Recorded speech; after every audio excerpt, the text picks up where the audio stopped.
During the Fifth Crusade, St. Francis, he traveled to the Middle East with the Crusaders, and he wanted to preach to the Muslims about Christ, and he was prepared to be martyred for the faith. Well, he got his chance after the Crusaders were defeated in a small battle with the Sultan al-Kamil at Damietta.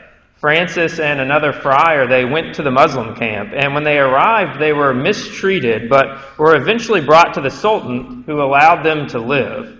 And he respected Francis's courage and was moved by Francis's concern for his salvation.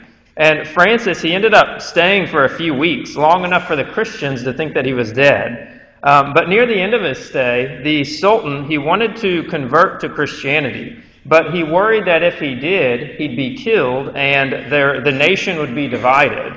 And Francis, at that point, he prophesied about after Francis died, 2 friars would be sent to the Sultan in his old age and baptize him. And it's believed that this did happen. Well, I share this story with you because Francis is a prophet, both in predicting the baptism of the Sultan, but then also in preaching to the Muslims. We heard of a prophet in our first reading. Moses tells the Israelites that a great prophet would come after him. And many great prophets came after him. Elijah, Elisha, Isaiah, Jeremiah. But the greatest of prophets, and the one that this statement alludes to, is Jesus. Now, we all know that Jesus wasn't just a prophet. He was both God and man. But his prophetic office was important. He came into the world to preach the truth and bear witness to it by his life. Many times during his life, he also prophesied about the future, what would come in the future. Well, this prophetic role of Christ, it didn't end when he ascended into heaven. It continues in every baptized Christian, and it was seen in the life of Francis, and it should be seen in our lives too. But what does it mean to be a prophet? If we return to our first reading, Moses, his life gives us some insight. As a prophet, he was a friend of God. He was closer to God than all the other Israelites, and he spoke to them about what God had revealed to him. He spoke the truth, and when the Israelites sinned, he would correct them. Well, our prophetic role in the world should be similar. We should be friends of God and always praying to know his will. And as we grow in our knowledge of the truth, we should go out and share it with others. And it's this personal relationship with God that will guarantee the success of our evangelization.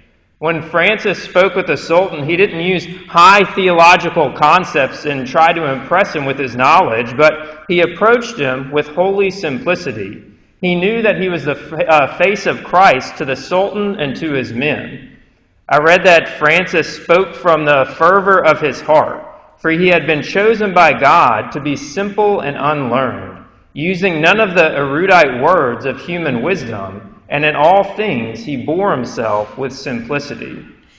When Francis preached, he didn't use all those fancy concepts because he preached the person of Jesus Christ, and he confessed his belief in him. And this is what we need. As we grow in our faith, we need to move from a head knowledge of Christ to a heart knowledge. And that comes from our daily interaction with our Lord. And it's only from the love that grows between us and God that our words and actions will have the greatest effect on the world. St. Paul, in our second reading, he gives us somewhat of an idea of how to do this. He says that an unmarried man is anxious about the things of the Lord, how he may please the Lord. And an unmarried woman, or a virgin, is anxious about the things of the Lord, so that she may be holy in both body and spirit. Well, in this reading, Paul is making a distinction between those who are married and those who aren't. That those who are married have many more distractions than those who aren't. Their primary concern is about pleasing their spouse and caring for their families. But the unmarried person has the opportunity to dedicate all of his time to God.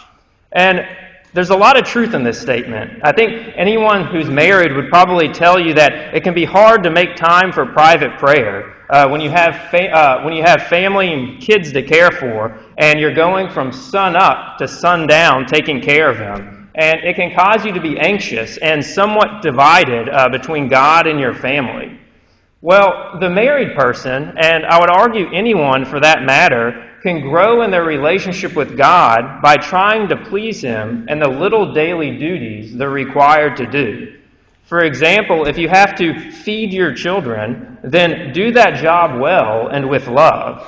If you have to entertain your children, then have fun with them. If you have to take them to school, maybe say a Hail Mary with them once they're in the car and buckled up.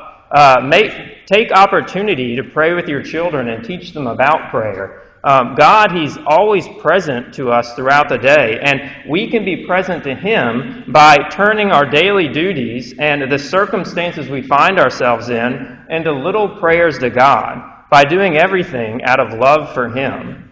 When a parent's joyful and shows kindness and love to their children, it's in that moment that they could be evangelizing through their love, and they become the face of Christ for their children.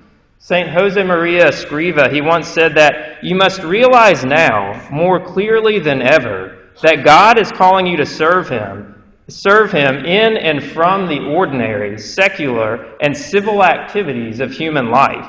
He waits for us every day in the laboratory, and the operating theater, and the army barracks, and the university chair, and the factory, in the workshop, in the fields, in the home, and in all the immense panorama of work. Understand this well. There is something holy, something divine hidden in the most ordinary situations, and it is up to each one of you to discover it. We're all called to be prophets in the world, brothers and sisters. Like St. Francis, some of us may bring the message of salvation to distant lands, but many of us are called to bring Christ to those closest to us, our family, friends, and co-workers. And if we're doing everything for God and seeking Him in the most ordinary circumstances of life, then we can trust that no matter what our state in life, whether we're married or unmarried, good will come from the works we do, because we'll be friends of God and we'll be sharing the love He has for us with others.